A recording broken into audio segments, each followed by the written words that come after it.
হ্যাঁ, পিশাচ? না, দেখিনি। তবে শুনেছি পিশাচ নাকি শ্মশানের আশেপাশে থাকে, মরা খায়। কি আশ্চর্য, আপনি এই গাঁজাখুরি খবরে বিশ্বাস করেন? ধাঁধাটা হলো, পাষণ্ডের পা কভু ধরিস না, মস্তকে ঘা। কি চলে রে বাবা! সেকেলের লোকেরা শুনেছি কথায় কথায় ধাঁধা আওড়াতেন, কিন্তু এ ধাঁধাটা একেবারে গোলক ধাঁধা। আমার ভয় হচ্ছে জয়ন্ত, হালদার মশাই পিশাচটার পাল্লায় পড়লে আবার জ্যান্ত ফিরে আসতে পারবেন না। জানালার গলাদের বাইরে একখানা ভয়ঙ্কর মুখ উঁকি মেরে আছে, দুখান সুচালো কসনাত বেরিয়ে আছে, লাল ঠোঁটে চাপ চাপ রক্ত। হালা পিশাচ! নমস্কার শ্রোতা বন্ধুরা, কল্পতরু কলমের আজকের উপস্থাপনায় আপনারা শুনবেন সৈয়দ মুস্তফা সিরাজের লেখা কর্নেলের গল্প ধুমগড়ের পিশাচ রহস্য।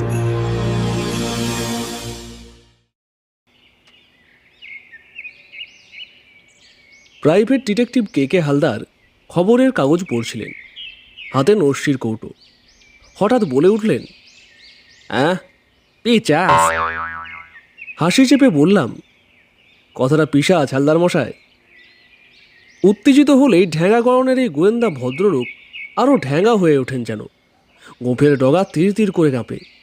বললেন, মশাই, 34 বছর পুলিশে সার্ভিস করছি, অন্ধকারে বনে বাদালে শ্মশানে মশানে ঘুরছি, কখনো পিশাচ দেখি নাই। কর্নেল স্যার, দেখছেন নাকি? কর্নেল নীলাদ্রি সরকার একটা গাবদা পুরনো বই পড়ছিলেন। দাঁতের ফাঁকে আটকানো চুরুটের নীল ধোঁয়া তাঁর চকচকে টাকের ওপর কুণ্ডলি পাকিয়ে খেলা করছিল। ঋষিসুলভ সাদা দাড়িতে এক টুকরো চুরুটের ছায়ে আটকে ছিল। মুখ তুলতেই তা খসে পড়ল। বললেন, কি হালদার মশাই? পিশাচ? না, দেখিনি। তবে শুনেছি পিশাচ নাকি শ্মশানের আশেপাশে থাকে, মরা খায়। ধুমগড়ের পিশাচ ব্যাবাক একটা মোড়া খাইয়া ফেলাইছে। হালদার মশাই আবার অ্যাক্টিভ নস্যি নিলেন। উত্তেজনার সময় দেশওয়ালি ভাষায় কথা বলাও ওর অভ্যেস। বললেন, জয়ন্তবাবুগো পেপারে না লিখলে কথা ছিল, 6 লক্ষ সার্কুলেশন, তাই না জয়ন্তবাবু? বললাম, আজ রোববারে 6 লাখ, অন্যদিন 4 লাখ। কিন্তু দৈনিক সত্যসেবক পত্রিকার ওই খবরটা মোটেও এক্সক্লুসিভ নয়, নিউজ এজেন্সির পাঠানো খবর। কাজেই এ খবরকে গুরুত্ব দেওয়া ঠিক নয়। আসলে পাতা ভরানোর জন্য অনেক সময় বাজে খবরও ঢোকাতে হয়। আবার সাংবাদিকরাও মাঝে মাঝে রাজনীতির কচকচে থেকে পাঠকদের রিলিফ দিতে মজার মজার খবর তৈরি করেন। বিশেষ করে আজ রোববার, ছুটির দিন, পাঠকদের একটু আনন্দ দেওয়া মন্দ কি?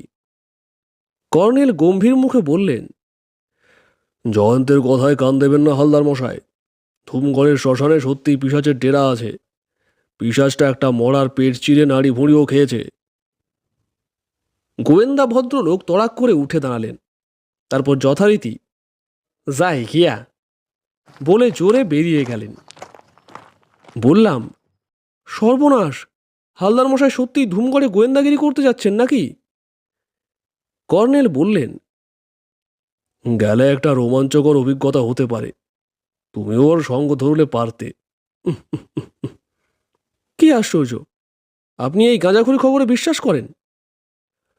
করি বই কি, বিশ্ব প্রকৃতিতে রহস্যের কোনো শেষ নেই ডার্লিং। কর্নেল, আপনি কি বলছেন? পিশাচ টিশাচ মানুষের আদিম বিশ্বাস, কুসংস্কার মাত্র। আমার বৃদ্ধ প্রকৃতিবিদ বন্ধু একটু হেসে বললেন, তুমি ডারউইনের বিবর্তনবাদের কথা ভুলে যাচ্ছ জয়ন্ত। ক্রোমোম্যাগনের মানুষ এবং হোমো সেপিয়েন্স সেপিয়েন্স অর্থাৎ আধুনিক মানুষের মধ্যেকার পর্যায়ের অবস্থা কী ছিল এখনও বিশেষ জানা যায়নি। তাই মিসিং লিঙ্ক কথাটা ব্যবহার করা হয়। কে বলতে পারে পিশাচ সেই মিসিং লিঙ্ক নয়? বিশেষ করে ধুমগড় জায়গাটা আমি দেখেছি। পাহাড়, জঙ্গল, নদী আর প্রাচীন ধ্বংসাবশেষের মধ্যে রহস্যময় অনেক কিছুই থাকতে পারে। ওখানকার শ্মশানটাও ঐতিহাসিক। কর্নেল বইটা টেবিলে রাখলেন। এতক্ষণে চোখে পড়ল মলাটে সোনালি হরফে লেখা আছে, ধুমগড়ের রাজকাহিনী। বললাম, তাহলে বোঝা যাচ্ছে পিশাচের গল্প এই বইটাতেও আছে। কর্নেল হাসলেন। না, এটা ধুমগড়ের প্রাচীন রাজবংশের কাহিনী। 1890 সালে রাজা বাহাদুর জন্মেঞ্জয় সিংহের লেখা পারিবারিক ইতিহাস। ব্যাপারটা সন্দেহজনক কিন্তু। কেন? কাগজে ধুমগড়ের পিশাচের খবর বেরুলো, আর বইটাও আপনার হাতে চলে এলো। ষষ্ঠীচরণ আরেক দফা কফি আনলো। কফিতে চুমুক দিয়ে কর্নেল বললেন, বইটা আমার হাতে উড়ে আসেনি। গত মাসে ধুমগড় গিয়েছিলাম অর্কিডের খোঁজে। ওই সময় ওখানকার রাজাদের বংশধর রণজয় সিংহের সঙ্গে আলাপ হয়েছিল। কথায় কথায় বংশের লম্বা চওড়া গল্প শোনালেন। গল্পগুলো যে সত্যি তা প্রমাণের জন্য এই বইটা আমাকে পড়তে দিলেন। আমি উঠেছিলাম নদীর ধারে ফরেস্ট বাংলোয়। সেখানে বিদ্যুৎ নেই। হেরিকেনের আলোয় বইটা পড়তে শুরু করলাম। সকালে ফেরত দেবার কথা ছিল। হঠাৎ রণজয় সিংহ রাত দুপুরে গিয়ে হাজির। ভেবেছিলাম পারিবারিক ইতিহাসের বইটা নিয়ে কেটে পড়েছি কিনা দেখতে এসেছেন, কিন্তু তা নয়। ভদ্রলোক চুপি চুপি একটা অদ্ভুত কথা বললেন। বইয়ের ভেতর একটা ধাঁধা আছে, ওটার জট ছাড়াতে পারলে আমাকে সাধ্যমতো পুরস্কৃত করবেন। ধাঁধাটা হলো, পাষণ্ডের পা কভু ধরিস না, মস্তকে ঘা, কি জলে রে বাবা। কর্নেল কফিতে আবার চুমুক দিলেন। বললাম, সেকেলের লোকেরা শুনেছি কথায় কথায় ধাঁধা আওলাতেন, কিন্তু এ ধাঁধাটা একেবারে গোলক ধাঁধা। আমি হেসে উঠলাম। কর্নেল ব্যস্তভাবে বললেন, কি বললে? গোলক ধাঁধা? হ্যাঁ, গোলক ধাঁধাই বলা চলে। কর্নেল উঠে দাঁড়ালেন হঠাৎ। তারপর টেলিফোনের কাছে গেলেন। ডায়াল করে সাড়া পেয়ে বললেন, সঞ্জয়বাবু, কর্নেল নীলাদ্রি সরকার বলছি। আপনার জ্যাঠামশাই চলে গেছেন? ঠিক আছে, রাখছি। টেলিফোন রেখে উজ্জ্বল হেসে কর্নেল আমার দিকে তাকালেন। বললেন, ব্রিলিয়ান্ট ডার্লিং, ব্রিলিয়ান্ট। এবেলা আমার ঘরে তোমার লাঞ্চের নেমন্তন্ন। অবাক হয়ে বললাম, ব্যাপার কি? হঠাৎ আমার এত প্রশংসার কি হলো? একটি জটিল রহস্যের সমাধান তোমার মুখ দিয়ে বেরিয়ে এসেছে। বৃদ্ধ রহস্যভেদী বাকি কফিটুকু শেষ করে চুরুট ধরালেন। বললেন, আসলে অনেক সময় আমরা জানি না যে আমরা কি জানি। অবশ্য তফাৎ শুধু একটা ওকারের। ওকার জুড়লেই তো সব জল হয়ে গেল। আরও অবাক হয়ে বললাম, কি অদ্ভুত। অদ্ভুত তো বটেই। কর্নেল গম্ভীর হয়ে বললেন, তবে এবার পিশাচটাকে খুঁজে বের করা দরকার। সেজন্যই ধুমগড়ে ছুটতে হবে। আমার ভয় হচ্ছে জয়ন্ত, হালদার মশাই পিশাচটার পাল্লায় পড়লে আবার জ্যান্ত ফিরে আসতে পারবেন না। কথাটা যদি দুই বাত কিছুক্ষণ আগে তোমার মুখ দিয়ে বেরোতো।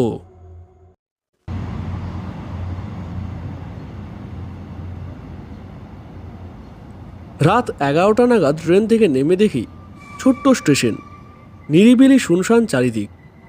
আমি ভেবেছিলাম ধুমগড় নাম এবং রাজারাজরার রাজধানী ছিল যখন, তখন স্টেশনটা বেশ বড়সড়ই হবে।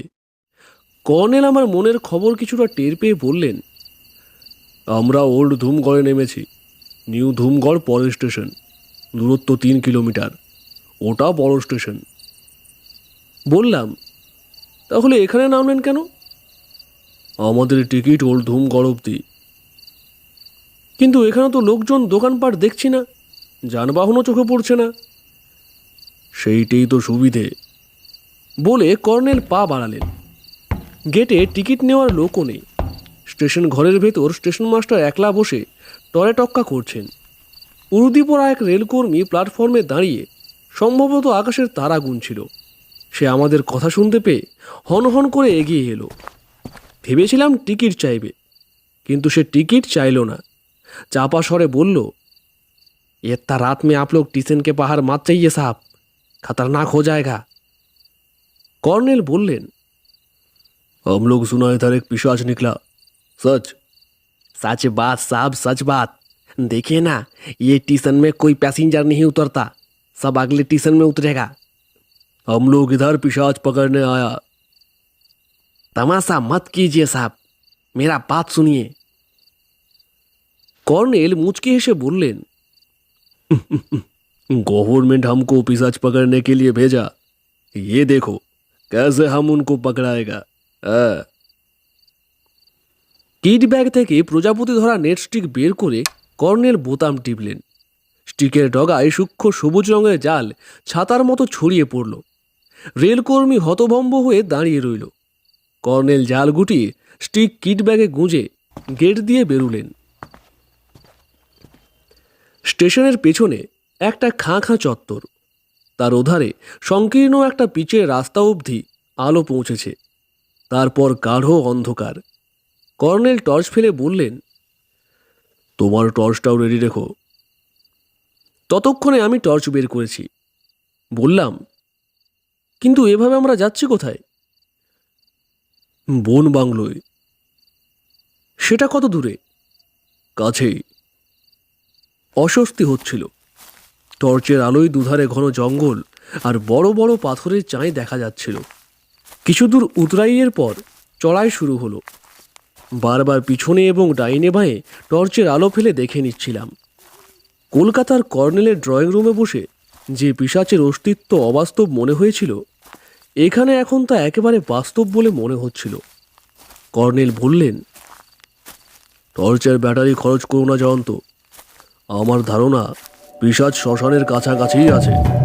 শ্মশান এখান থেকে দূরে। একখানে পিচ রাস্তাটা ছেড়ে খোয়া ঢালা এক ফালি পথ ধরলেন কর্নেল। পথটা চড়াইয়ে উঠেছে। ওপরে খানিকটা দূরে আলো যুগযুগ করছিল। এবার দেখলাম আমরা একটা টিলার ঢাল বেয়ে উঠছি। একটু পরে সেই আলোটার দিক থেকে কেউ বলে উঠল, কন বা? কর্নেল গলা চড়িয়ে বললেন, চতুর্মুখ নাকি? জোরালো টর্চের আলো এসে পড়ল আমাদের উপর। তারপর দৌড়ে এলো একজন খাকি প্যান্ট শার্ট পরা লোক। তার এক হাতে বন্দুক। বুঝলাম ফরেস্ট গার্ড। সে সেলুট ঠুকে বলল, কর্নেল সাহেব আপ? হ্যাঁ চতুর্মুখ। দোয়ারাম আছে তো, নাকি পিশাচের ভয়ে বাড়ি পালিয়েছে? চতুর্মুখ হাসল, জি হ্যাঁ কর্নেল সাহেব, তবে আপনার কিছু অসুবিধা হবে না। আমি আছি, মানিকলাল ভি আছে। কথা বলতে বলতে আমরা হাঁটছিলাম। চতুর্মুখ লোকটি সাহসী বোঝা গেল। তার মতে পিশাচের সত্যি মিথ্যা সে জানে না, তবে এমনও হতে পারে গুজব রটিয়ে চোরা শিকারী বা কাঠ পাচারকারীরা এই মৌকায় জঙ্গল লুটবে। তাই রেঞ্জার সাহেব তাদের দুজনকে রাত জেগে নজর রাখতে বলেছেন। উঁচু কাঠের টাওয়ারের দিকে ঘুরে চতুর্মুখ চেঁচিয়ে বলল, মানিকলাল, কলকাতা সে কর্নেল সাহেব আয়া। সেখান থেকে সাড়া এলো, আসসালাম কর্নেল সাহেব। বাংলোটা কাঠের তৈরি, সিঁড়ি বেয়ে উঠতে হয়। লণ্ঠনের আলোয় দেখলাম বেশ ছিমছাম সাজানো গোছানো। জানালাগুলো খুলে দিলে হাওয়া খেলতে লাগলো। পেছনের নদীর জলের কলকল ছলছল শব্দ। খাওয়া আমরা ট্রেনেই সেরে নিয়েছিলাম। কর্নেল তার প্রিয় পানীয় কফি, চিনি, টিনের দুধ এবং কিছু স্ন্যাক্স এনেছেন সঙ্গে।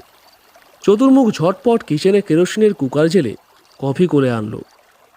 পিশাচের গল্পটা চতুর্মুখ সবিস্তারে শোনালো এবং আগেই বলে দিল সবই তার শোনা কথা।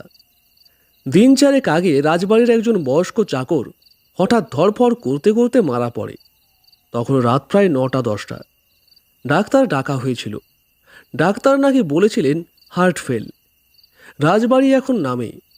অবস্থা পড়ে এসেছে। দালানকোঠা দিনে দিনে মেরামতের অভাবে ভেঙে পড়েছে। তো লোকটাকে শ্মশানে দাহ করতে নিয়ে গেছে। এমন সময় প্রচণ্ড ঝড় বৃষ্টি শুরু হয়ে যায়। সব কাঠ ভিজে গিয়েছিল বৃষ্টিতে। তাই দুজনকে বসিয়ে রেখে বাকি লোকেরা শুকনো কাঠ আনতে গিয়েছিল। তখন বৃষ্টি থেমেছে, কিন্তু বিজলি চমকাচ্ছে, মেঘ ডাকছে। হঠাৎ লোক দুটো নাকি বিজলির ছটায় দেখে কালো কি একটা জন্তু দুই পায়ে হেঁটে মরার খাটিয়ার কাছে এলো। মুখের দুপাশে দুটো বড় বড় দাঁত, বিভৎস মুখ। লোক দুটো পালিয়ে যায়। খবর পেয়ে লাঠি সোটা, বন্দুক, বল্লম, টর্চ নিয়ে অনেক লোক শ্মশানে ছুটে আসে। দেখে খাটিয়ার মরা নেই। খুঁজতে খুঁজতে একটু তফাতে জঙ্গলের ভেতর মরা পাওয়া যায়। কিন্তু পেটের নাড়ি ভুঁড়ি সবটাই খুবলে তুলে সেই দুপে জন্তুটা খেয়ে ফেলেছে। এবার সবাই ধরে নেয় জন্তুটা পিশাচ। মরাটা অবশ্য দাহ করা হয়। পরদিন রাতে রাজবাড়ির বড় তরফ রণজয় সিংহের কি একটা শব্দে ঘুম ভেঙে যায়। জানলার ধারে কেউ দাঁড়িয়েছিল। টর্চের আলো জ্বালতেই নাকি পিশাচটাকে দেখতে পান। ভীতু মানুষ, হাত থেকে টর্চ পড়ে যায়। পরে চেঁচামেচি করেন, ততক্ষণে পিশাচ উধাও। গুজব এত বেশি রটেছে যে ধুমগড়ের অনেকেই নাকি পিশাচটা দেখেছে। তাই সন্ধ্যার পর বাজার, দোকানপাট, রাস্তাঘাট শুনশান ফাঁকা হয়ে যায়। কেউ নাকি সন্ধ্যার পর পারতপক্ষে একা বেরোয় না। ঘটনাটা শুনিয়ে চতুর্মুখ হাসতে হাসতে বেরিয়ে গেল। তবে সে ভুলে গেল, পিশাচ না আসুক, নদী পেরিয়ে জঙ্গল থেকে বাঘ ভালুক আসতেও পারে। কাজে আমরা যেন দরজা ভালো করে এঁটে শুই। খবরের কাগজে মোটামুটি ওই রকম বিবরণই বেরিয়েছে। তবে রণজয় বাবুর জানালায় পিশাচের আবির্ভাবের কথা বেরোয়নি। সন্ধ্যার পর সব নিরিবিলি হওয়ার কথাও বেরোয়নি। কর্নেল দরজা এঁটে জানলা ধারে বসে চুরুট ধরালেন। বললেন, শুয়ে পড়ো জয়ন্ত। আপনি কি পিশাচের জন্য রাত জাগবেন নাকি? না, ধূম্রগড়ের রাজকাহিনীর শেষ কয়েকটা পাতা পড়ে নিয়ে ঘুমোবো। আর পড়ে কি লাভ? আপনি তো বলেছিলেন একটা জটিল রহস্যের সমাধান হয়ে গেছে। কর্নেল দাড়িতে হাত বুলিয়ে বললেন, তোমারই সাহায্যে হয়ে গেছে। গোলক ধাঁধা শুনে একটা ওকার চুরুলেই সব জল হয়ে গেছে। প্লিজ কর্নেল, হেয়ালি করবেন না। ওকারের চোটে মাথা ভোঁ ভোঁ করছে। গোলক ধাঁধার গোলকের একটা ওকারের দরকার ছিল, অর্থাৎ গোলক। রাজবাড়ির যে বয়স্ক চাকর হঠাৎ ধরফড় করে মারা গেছে, তার নাম ছিল গোলক। বুঝলুম, গোলক থেকে কি করে রহস্য ফাঁস হলো? রাত বিরেতে হঠাৎ ধরফড় করতে করতে মরে গিয়ে গোলকই রহস্য ফাঁস করেছে। তার মানে? ওই শোনো, হেউ ডাকছে। কাছাকাছি কোথাও বাঘ ঘুরে বেড়াচ্ছে। ঘুমিয়ে পড়ো। বিরক্ত হয়ে চুপ করলাম। সত্যিই ফেউ ডাকছে।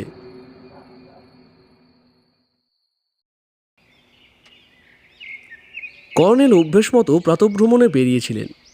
ফিরে এসে আমার ঘুম ভাঙালেন। বললেন, দয়ারামকে সাহস দিয়ে নিয়ে এলাম। চতুর্মুখ আর মানিকলাল রাত জেগে ডিউটি করে, ওদের ঘুমানো দরকার।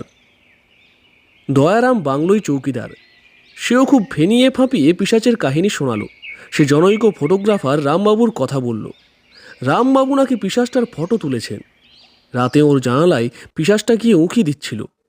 উপস্থিত বুদ্ধি খাটিয়ে রামবাবু ক্যামেরায় ফ্ল্যাশ বাল্বের সাহায্যে ছবি তোলেন। ব্রেকফাস্টের পর কর্নেলের সঙ্গে বেরোলাম।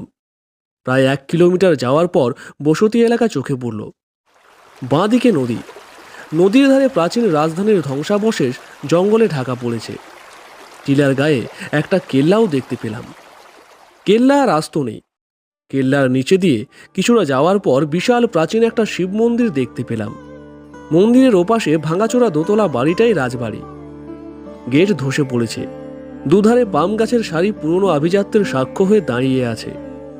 আমাদের দেখতে পেয়ে রোগা এবং পাতাচাপা ঘাসের মতো ফ্যাকাশে গায়ের রং এক ভদ্রলোক এগিয়ে এসে নমস্কার করলেন। কর্নেল আলাপ করিয়ে দিলেন, রাজবংশের বড় তরফ রণজয় সিংহ। রণজয়বাবু বললেন, আপনি 2 দিন পরে আসবেন বললেন, তাই চলে এলাম কলকাতা থেকে। কর্নেল বললেন, হঠাৎই চলে এলাম। আমার এই তরুণ সাংবাদিক বন্ধু রাজা বাহাদুর জন্মেঞ্জয় সিংহের ধাঁধার জট ছাড়াতে সাহায্য করেছে। রণজয়বাবুর মুখে বিস্ময় এবং আনন্দ ফুটে উঠল। কি বলে যে আপনাকে ধন্যবাদ দেব খুঁজে পাচ্ছি না কর্নেল সাহেব। চলুন চলুন, ঘরে গিয়ে বসা যাক। পরে বসা যাবে, প্রথমে আমাকে কয়েকটা প্রশ্নের উত্তর দিন। হ্যাঁ বলুন। বৃহস্পতিবার রাতে গোলক কি মন্দির চত্বরে মারা গিয়েছিল? হ্যাঁ, মন্দির চত্বরে। আপনার চোখের সামনেই তো ধরফড় করতে করতে মারা গিয়েছিল। হ্যাঁ হ্যাঁ, আমি ওকে ভোরে কলকাতায় আমার ভাইপো সঞ্জয়ের কাছে পাঠাবো ভেবেছিলাম, তাই ওকে খুঁজছিলাম। ইদানিং প্রায়ই দেখতাম সন্ধ্যার পর গোলক মন্দির চত্বরে গিয়ে বসে থাকতো। জিজ্ঞেস করলে বলতো, মনে সুখ নেই বড়বাবু, দেবতার কাছে শান্তি খুঁজছি। গোলক বলতো? বলতো বলেই তো মন্দির চত্বরে খুঁজতে গিয়েছিলাম। যেই গোলক বলে ডেকেছি অমনি কেন যেন চমকে উঠল। মন্দির চত্বরে ওপর বাড়ির দোতলার ঘরের আলো পড়ে, সব স্পষ্ট দেখা যায়। ওকে চমকে উঠতে দেখে বললাম, কি হয়েছে রে? সঙ্গে সঙ্গে হঠাৎ বুক চেপে ধরে পড়ে গেল। তারপর কাটা পাঁঠার মতো ধরফর করতে করতে স্থির হয়ে গেল। ডাক্তার এসে কি বললেন? Heart fail. রণজয় বাবু, সত্যিই কি ডাক্তার এসে বললেন হার্ট ফেল? আমার ধারণা ডাক্তার বলেছিলেন আত্মহত্যা করেছে গোলক। পুলিশের ঝামেলার ভয়ে আপনি ডাক্তারকে অনুরোধ করেছিলেন হার্ট ফেলের উল্লেখ করে ডেথ সার্টিফিকেট দিতে। কি? রণজয়বাবু একটু চুপ করে থেকে বললেন, হ্যাঁ, গোলক সায়ানাইড জাতীয় কিছু খেয়েছিল। কোনো কারণে ইদানিং ওর চালচলনে কেমন যেন অস্থিরতা লক্ষ্য করতাম। গত বছর ওর বউ মারা যায়, ছেলেপুলে ছিল না, কাজে মানসিক অশান্তিই ওর আত্মহত্যার কারণ। রণজয় বাবু, আপনারা তো দুই ভাই। হ্যাঁ, আমি আর সঞ্জয়ের বাবা ধনঞ্জয়। ধনঞ্জয় ক্যান্সারে মারা যায়। আপনার কাছে আপনার শ্যালক থাকেন বলেছিলেন, কি যেন নাম? চণ্ডী। হ্যাঁ, চণ্ডীবাবু আছেন?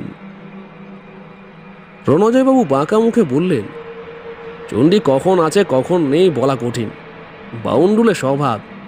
সামান্য যা জমি জমা আছে দেখাশোনা করবার দায়িত্ব দিয়েছিলাম, কিন্তু খায় দায় আর টোটো করে ঘোরে। বয়সের তো লেখাজোকা নেই, অথচ নাবালক থেকে গেল এখনো পর্যন্ত। ধর্মের ষাঁড় আর কি। কর্নেল পা বাড়িয়ে একটু হেসে বললেন, চলুন তাহলে ধর্মের ষাঁড়টিকে দেখে আসি। ওকে পাচ্ছেন কোথায়? মন্দিরেই পাবো। শিবের বাহন শিব মন্দিরেই থাকা উচিত। মন্দিরে তো ওকে। চলুন তো। যে বিশাল মন্দিরটার পাশ দিয়ে এসেছি, এবার রাজবাড়ির প্রাঙ্গণ পেরিয়ে সেখানে ঢুকলাম। চত্বরে গিয়ে কর্নেল বললেন, গোলক কোথায় দাঁড়িয়েছিল? উঁচু মন্দিরের সিঁড়ির নিচটা দেখিয়ে দিলেন রণজয়বাবু। এই সিঁড়ির ধাপেই বসে থাকতো গোলক। কর্নেল সিঁড়ির শেষ ধাপে খোলা এক টুকরো বারান্দার দিকে আঙুল তুলে বললেন, ওই তো ধর্মের ষাঁড়, শিবের বাহন। কথাটা বলেই সিঁড়িতে কয়েক ধাপ উঠে গেলেন। তারপর সেই ধাঁধাটা আওড়ালেন, পাষণ্ডের পা কভু ধরিস না, মস্তকে ঘা, কি জলে রে বাবা। রণজয়বাবু অবাক হয়ে বললেন, কি ব্যাপার কর্নেল সাহেব? কর্নেল গম্ভীর মুখে বললেন, ষাঁড়ের মাথা কে ভাঙল রণজয়বাবু? রণজয়বাবু উঠে গেলেন। সে কি, মাথাটা ভাঙা লক্ষ্য করেনি তো। কর্নেল বললেন, ধাঁধার জট ছাড়াতে বলেছিলেন, ছাড়িয়েছি, কিন্তু কোনো লাভ হলো না। রণজয়বাবু চমকে উঠে বললেন, লাভ হলো না? না। কর্নেল মাথা নাড়লেন। পাষণ্ডের পা কভু ধরিস না, এর মানে হচ্ছে পাষণ্ড শব্দের পা ধরা হবে না। পা না ধরলে বাকি রইল ষণ্ড, অর্থাৎ কিনা ষাঁড়। এবার মস্তকে ঘা, তার মানে ষাঁড়ের মাথায় ঘা মারতে হবে। ঘা মারলে মাথা ভেঙে যাবে। তারপর বলা হয়েছে, কি জলে রে বাবা। এই জলে শব্দের অর্থ বোঝায় জল জল করছে, উজ্জ্বলতা। কিসের এই উজ্জ্বলতা? হীরের। মোগল সেনাপতি রাজা মানসিংহকে বিদ্রোহ দমনে সাহায্য করার জন্য আপনাদের পূর্বপুরুষকে বাদশাহ আকবর যে হিরে উপহার দিয়েছিলেন, সেই হিরে। জন্মেঞ্জয় সিংহ বংশধরদের জন্য এই হিরেটা এই ষাঁড়ের মাথার ভেতর লুকিয়ে রেখে ধাঁধা তৈরি করেছিলেন। ধূম্রগড়ের রাজকাহিনী বইয়ে বাদশাহের দেওয়া হীরের কথা আছে, কিন্তু কোথায় আছে তা ধাঁধায় বলা হয়েছে। রণজয় বাবু প্রায় আর্তনাদ করলেন, কে ষাঁড়ের মাথা ভাঙল? গোলক ভেঙেছিল। কিন্তু হিরে কোথায় গেল? গোলকের পেটে। কি সর্বনাশ! হ্যাঁ, সর্বনাশ তো বটে। হিরে সাংঘাতিক বিষ। আপনাকে আসতে দেখে হীরের টুকরোটা গোলক গিলে ফেলেছিল। সঙ্গে সঙ্গে বিষক্রিয়ায় ওর মৃত্যু হয়। কিন্তু ঘিরল কেন হতভাগা? লুকিয়ে ফেলতে পারতো জামা কাপড়ের তলায়। বোকা গোলক কারো হুকুম পালন করেছিল টাকার লোভে। ওকে বলা হয়েছিল ধরা পড়ার উপক্রম হলে যেন সে ওটা গিলে ফেলে। গোলক জানতো না হিরে মারাত্মক বিষ। রণজয়বাবু হতবাক হয়ে দাঁড়িয়ে রইলেন। কর্নেল বললেন, আপাতত এই পর্যন্ত, তবে আশা করি আপনাদের বংশের ঐতিহাসিক হিরে উদ্ধার করে দিতে পারব। রাজবাড়ি থেকে বেরিয়ে গিয়ে বললাম, তাহলে কলকাতায় বসে ঠিকই রহস্যের জ্বর ছাড়াতে পেরেছিলেন, কিন্তু পিশাচ ব্যাপারটা বোঝা যাচ্ছে না তো। বোঝা যাবে, আগে সেই রামবাবু ফটোগ্রাফারের দোকানে যেতে হবে। বলে কর্নেল রাস্তার একটা সাইকেল রিক্সা ডাকলেন। বাজার এলাকায় গিয়ে রামবাবুর দোকানের খোঁজ পাওয়া গেল। দোকানের নাম জয় মা কালী স্টুডিও।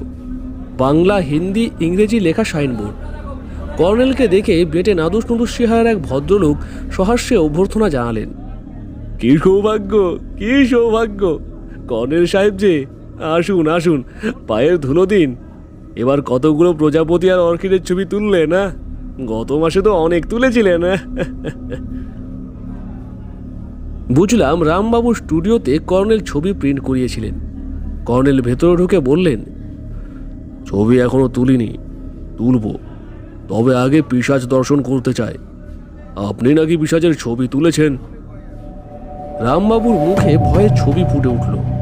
চাপা স্বরে বললেন, ভয়ের ঘটনা কর্নেল সাহেব, তবে আমার পেশার লোকেদের একটা অভ্যেস আছে।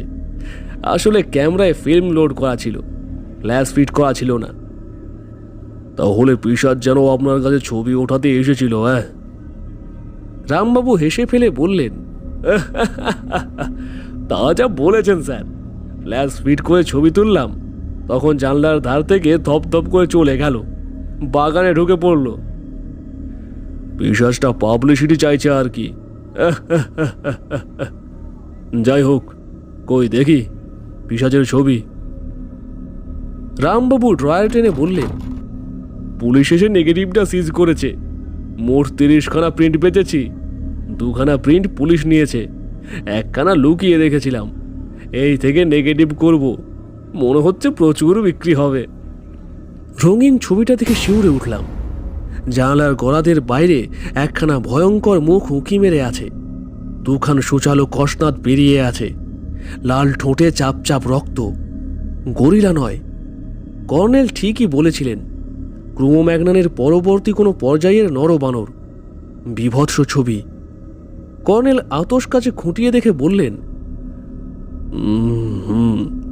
রেখে দিন।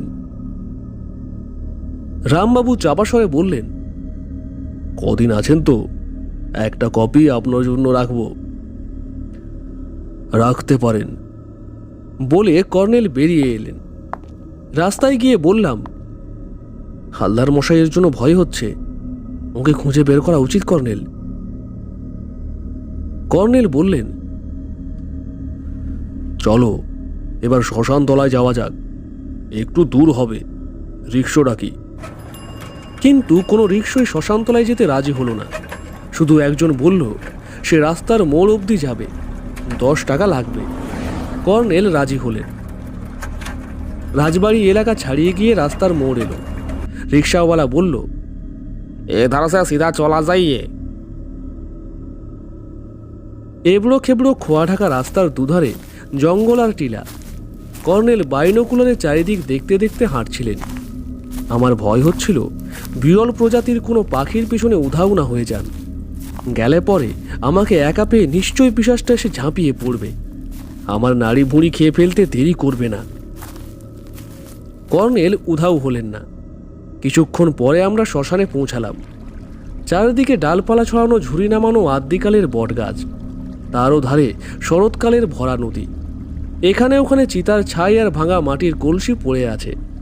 এক পাশে কয়েকটা পাথরের ঘর মুখ থুবড়ে পড়ে আছে।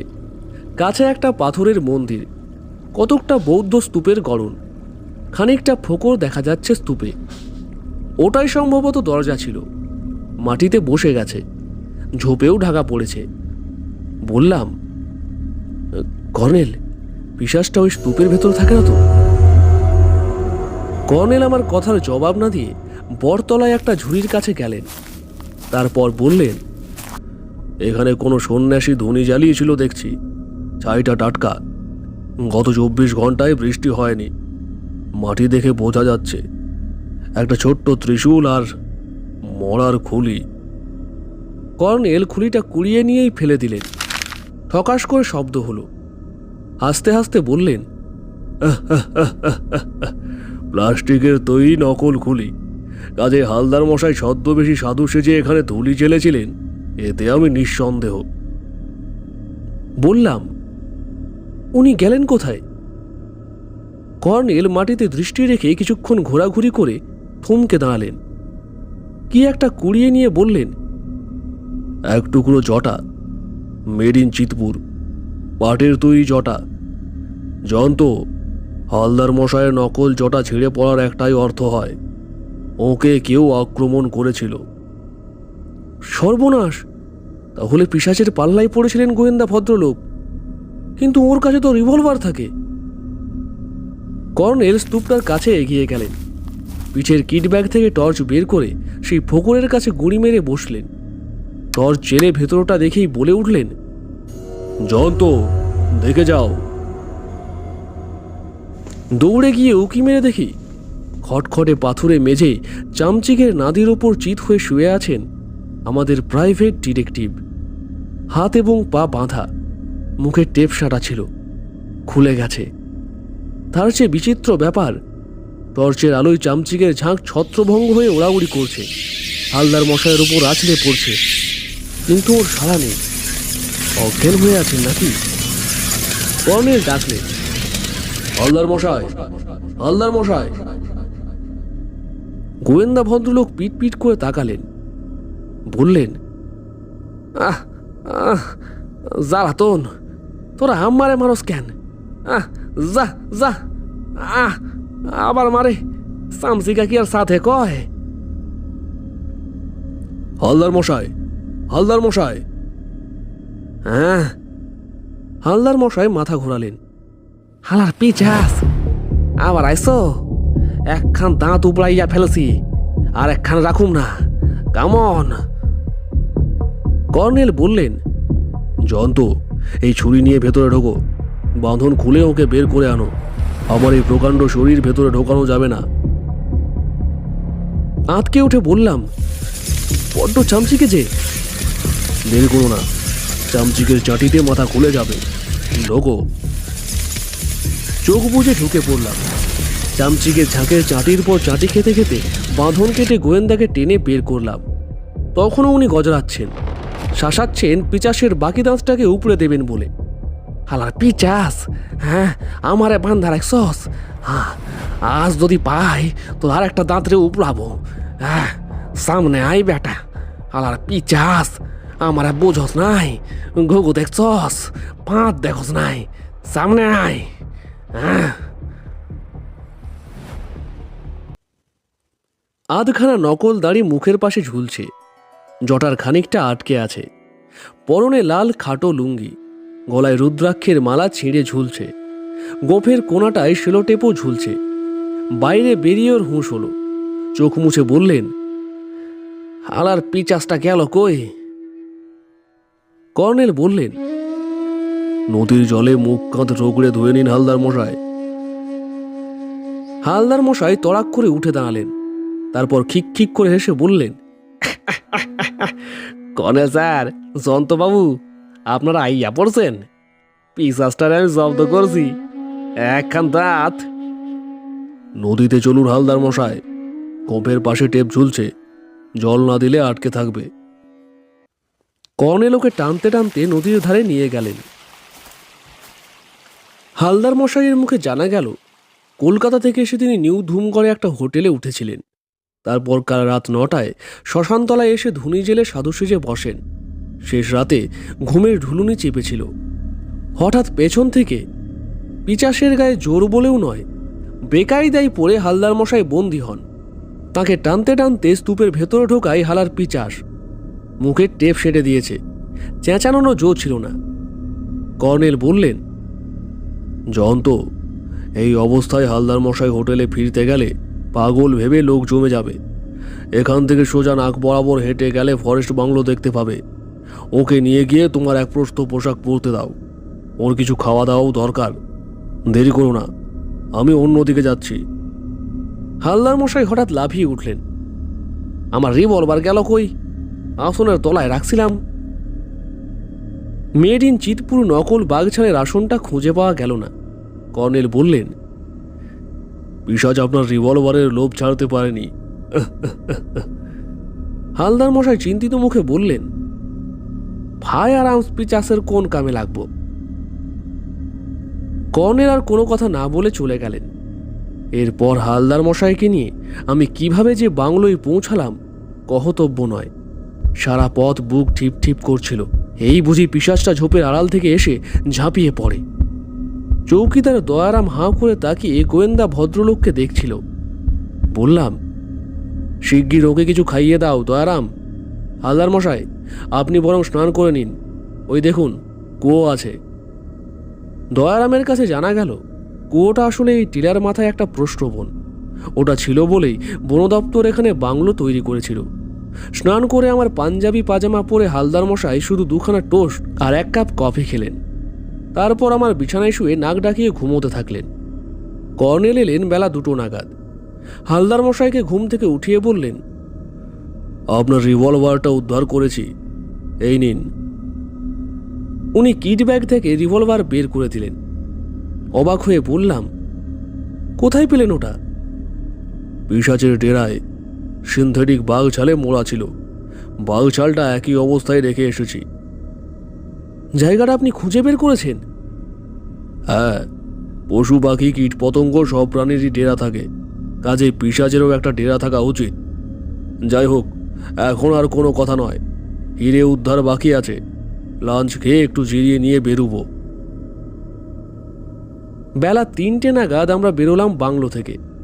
কর্নেল বললেন, হালদার মশাই, একটা কথা, দৈবাত যদি আমরা পিশাচটাকে জঙ্গলে দেখতে পাই, সাবধান, যেন গুলি ছুঁড়বেন না। তবে রিভলভার বের করে ওকে ভয় দেখাতে পারেন, কিন্তু কখনো গুলি ছুঁড়ে বসবেন না। পিশাচটাকে আমরা অক্ষত অবস্থায় ধরতে চাই। অজানা আশঙ্কায় আমার বুকটা ধড়াস করে উঠল। কর্নেল বন বাদাল ভেঙে হাঁটছিলেন। মাঝে মাঝে পাথরে উঠে বাইনোকুলারের চারিদিকে দেখে নিচ্ছিলেন। বললাম, কর্নেল, আপনি কি পিশাচের ডেরায় যাচ্ছেন? কর্নেল বললেন, না, শ্মশানতলায়। শ্মশানতলায় কেন? কর্নেল হাসলেন। আপত্তি আছে তোমার? আমাদের সবাইকে তো একদিন শ্মশানে যেতেই হবে, কি বলেন হালদার মশাই? হালদার মশাই গম্ভীর মুখে বললেন, হ। বললাম, জায়গাটা অস্বস্তিকর, মরা পোড়ানো ছাইয়ের কাদা, বিশেষ করে চিতার ছাই দেখলেই আমার গা ছমছম করে। কর্নেল থমকে দাঁড়ালেন। কি বললে? চিতার ছাই? হ্যাঁ, কিন্তু এতে চমকে ওঠার কি আছে? কর্নেল হন্তদন্ত হয়ে হাঁটতে থাকলেন। হকচকিয়ে গিয়েছিলাম। হালদার মশাই লম্বা পা ফেলে ওকে অনুসরণ করলেন। পিছিয়ে পড়ার ভয়ে আমিও প্রায় জগিং শুরু করলাম। শ্মশানতলায় পৌঁছে কর্নেল বললেন, হালদার মশাই, দেখুন তো, এলোমেলো অনেক চিতার চিহ্ন দেখা যাচ্ছে। এগুলোর মধ্যে টাটকা চিতা কোনটা হতে পারে? যতদূর জানি, বৃহস্পতিবার রাতে গোলকের মোড়া পোড়ানোর পর পিশাচের ভয়ে শ্মশানে আর কোনো মোড়া পোড়ানো হয়নি। নিউ ধুমগড়ে নতুন শ্মশানে সবাই মোড়া পোড়াচ্ছে। গোয়েন্দা ভদ্রলোক ঘোরাঘুরি করে দেখতে দেখতে বললেন, বৃষ্টি বাদলায় সবগুলি হেব্বি ধুইয়া গেছে, তবে আপনি কার সীতা কইলেন যেন? রাজবাড়ির সার্ভেন্ট গোলকের, মানে যার মরার নাড়ি ভুড়ি খেয়ে ফেলেছিল পিশাচ। তবে তো ওনার সীতার সাই হেব্বি হইব বলে হালদার মশাই লাভ দিয়ে এগোলেন। লাস্ট বার্নিং করলেন স্যার, হেভি ইয়াস। এই যে। কর্নেল গিয়ে বৃষ্টির জল থেকে পাঁকের মতো ছাইগুলো ঘাটতে শুরু করলেন। বললাম, ও কি করছেন? কর্নেল আওড়ালেন, যেখানে দেখিবে ছাই উড়াইয়া দেখো তাই, পাইলেও পাইতে পারো অমূল্য রতন। হালদার মশাইও হাত লাগাতে যাচ্ছিলেন। কর্নেল তাকে নিষেধ করলেন। একটু পরে ছাইয়ের গাদার তলা থেকে কি একটা জিনিস কুড়িয়ে কর্নেল নদীর ধারে দৌড়ে গেলেন। জলে সেটা ধুয়ে পকেটে ঢুকিয়ে হাসলেন। জয়ন্ত, শ্মশান তলায় আসছিলাম পিশাচটার জন্য ওত পাততে। কারণটা পরে বলছি, তবে এবারও তুমি রহস্যের দ্বিতীয় পর্ব ফাঁস করেছ। ধন্যবাদ ডার্লিং, অসংখ্য ধন্যবাদ। হিরে উদ্ধার হয়ে গেল। বলেন কি? ওই জিনিসটা হিরে? গোলকের চিতার ছাইয়ে কে লুকিয়ে রেখেছিল? কেউ না। হিরেটা গিলে গোলক মারা পড়েছিল ঠিকই, কিন্তু পাকস্থলিতে হিরে পৌঁছানোর কথা নয়। গলার নদীতেই আটকে যাওয়া উচিত, কারণ হিরে খাঁজ কাটা ধাতু। হালদার মশাই বললেন, কই দেখি। পরে দেখাবো। এবার পিশাচের জন্য ওত পাততে হবে। বট গাছের আড়ালে চলুন। বট গাছের ঝুড়ির ভেতর দিয়ে এগিয়ে গুঁড়ির আড়ালে তিনজনে বসে পড়লাম। সামনে ঝোপ জঙ্গলে ঢাকা ঢালু মাটি নদীতে নেমেছে। এখানে ওখানে বড় বড় পাথর পড়ে আছে। হঠাৎ দমকা বাতাসে উৎকট গন্ধ ভেসে এলো। নাক ঢাকলাম। চাপা স্বরে বললাম, এ কিসের দুর্গন্ধ? কর্নেল ইশারায় চুপ করতে বললেন। বেলা পড়ে এসেছে। পাখিরা তুমুল হল্লা জুড়েছে। সামনে একটা পাথরের আড়ালে একটা শেয়াল এসে দাঁড়ালো। তারপর আমাদের দেখতে পেয়েই থমকে দাঁড়ালো। তারপর প্রায় জান্তব গলায় কার গর্জন শোনা গেল।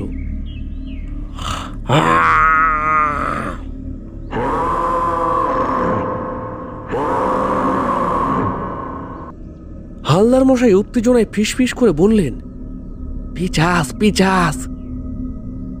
এবার পিশাচের শরীরের খানিকটা দেখতে পেলাম। কালো লোমশ শরীর, মুখ এদিকে ঘোরাতেই শিউরে উঠলাম। একটা কষ দাঁত সুচলো হয়ে বেরিয়ে আছে। অন্যটা হালদার মশাই ভেঙে দিয়েছিলেন বলছিলেন। ভাটার মতো চোখ, ভয়ঙ্কর মুখ। পাথরটার পাশে সে বসে পড়ল। তারপর বুঝলাম সে খন্তা জাতীয় কিছু দিয়ে মাটি কোপাচ্ছে। দুর্গন্ধটা বাড়ছে। কর্নেল চাপা স্বরে বললেন, তিনজন তিন দিক থেকে ঘিরে ফেলো। আগে হালদার মশাই, তারপরে কর্নেল, শেষে আমি গিয়ে পিশাচটাকে ঘিরে ধরলাম। কর্নেল এবং হালদার মশাইয়ের হাতে রিভলভার। পিশাচটা লাফ দিয়ে উঠে দাঁড়ালো। অবাক হয়ে দেখলাম সে কোদাল দিয়ে মাটি খুঁড়ছিল। পিশাচটা গর্জন করতেই কর্নেল বললেন, এক পা নড়লেই খুলি ফুটো হয়ে যাবে। পিশাচটা নদীতে ঝাঁপ দেওয়ার আগেই হালদার মশাই এক লাফে তার সামনে গেলেন। হালার পিচাস, ঘুঘু দেখছ, ফাঁ দেহ নাই।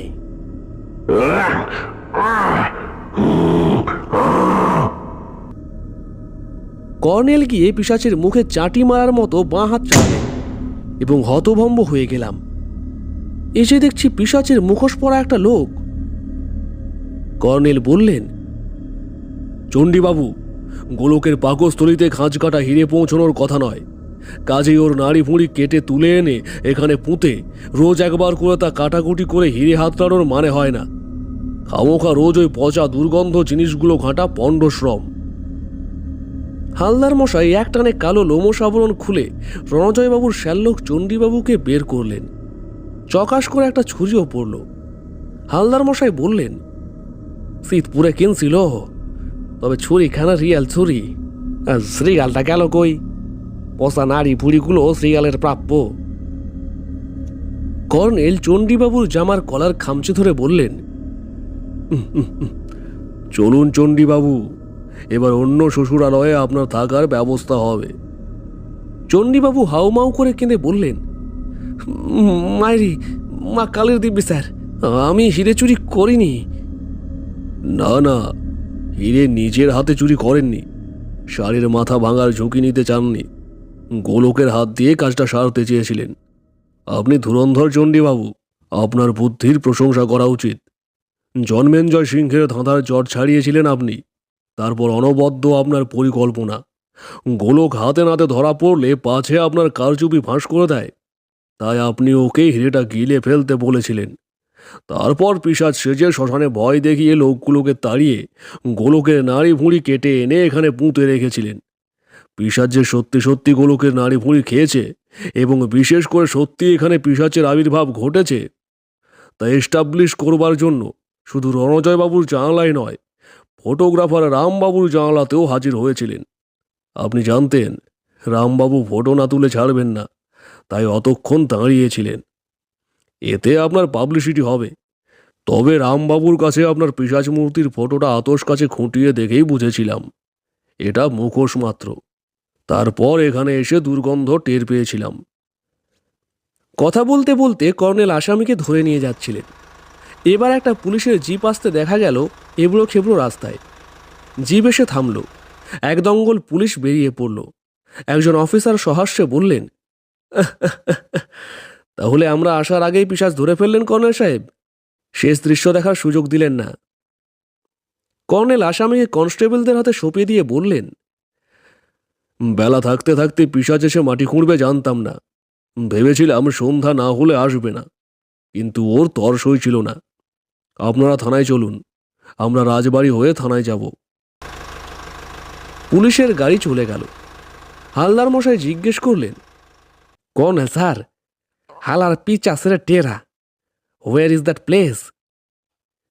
কর্নেল হাসলেন, রাজবাড়ির শ্যালকের ডেরা থাকা কি স্বাভাবিক নয়? রণজয়বাবুর কাছে ওর শ্যালকের ঘরের চাবি ছিল না।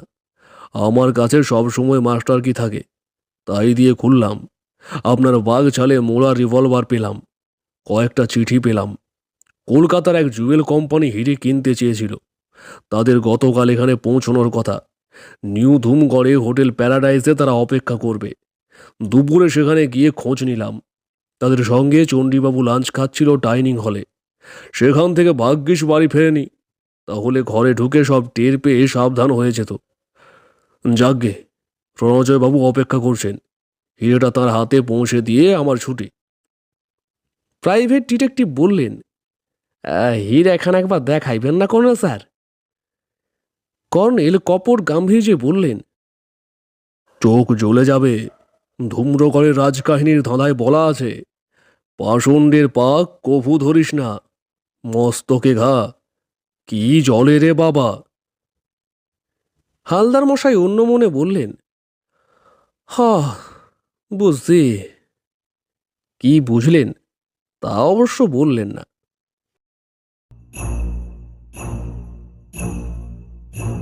শুনছিলেন সৈয়দ মুস্তফা সিরাজের লেখা কর্নেলের গল্প ধুমগড়ের পিশাচ রহস্য।